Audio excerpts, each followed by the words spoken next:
नमस्कार, स्वागत आहे तुमचे आमच्या चॅनेलमध्ये। आवाज महामुंबईचा, शोध बातमीचा, कौल मनाचा। चला तर मग आमचे चॅनेल शेअर करा, लाईक करा आणि सबस्क्राइब करा। धन्यवाद। लाडकी बहीण योजनेबाबत फसवणूक करणाऱ्या शासनाविरोधात उरण शिवसेनेचे कार्यकर्ते आक्रमक। मुख्यमंत्री माझी लाडकी बहीण योजना ही महाराष्ट्र राज्य शासनाने जुलै 2024 मध्ये महिलांसाठी सुरू केलेली एक योजना आहे।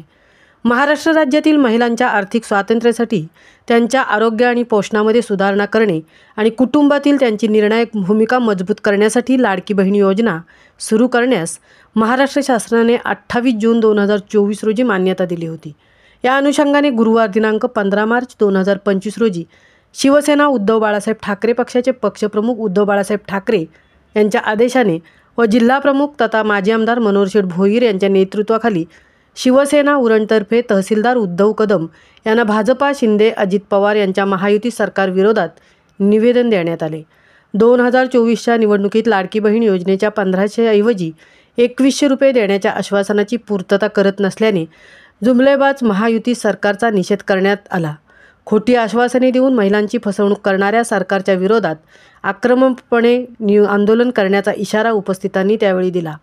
शिवसेना जिल्हाप्रमुख तथा माजी आमदार मनोहर शेठ भोईर, उपजिल्हाप्रमुख नरेश रहाळकर, तालुका प्रमुख संतोष ठाकूर, तालुका संघटिका BN डाकी, माजी नगराध्यक्ष गणेश शिंदे, तालुका संपर्क प्रमुख दीपक भोईर, शहर प्रमुख विनोद म्हात्रे, तालुका उपसंघटक रुपेश पाटील, माजी शहर प्रमुख महेंद्र पाटील, माजी उपनगराध्यक्ष परमानंद करंगुटकर, माजी उपसभापती हिराजी घरत, उपजिल्हा संघटिका ममता पाटील, उरण शहर संघटिका सुजाता गायकवाड, जिल्हानिहाय वक्त्या मनीषा ठाकूर, महिला विधानसभा संघटिका ज्योती म्हात्रे, वशेणी सरपंच अनामिका म्हात्रे, कविता पाटील, शाखा संघटिका लता राठोड, सोशल मीडिया समन्वयक नितीन ठाकूर, विभाग प्रमुख नारायण तांडेल, राजन कडू वैभव करंगुटकर, माजी शाखा प्रमुख पागोटे रमेश पाटील, हितेंद्र म्हात्रे डोंगरी, शाखा प्रमुख सचिन पाटील आदींसह महिला पदाधिकारी व कार्यकर्ते उपस्थित होते।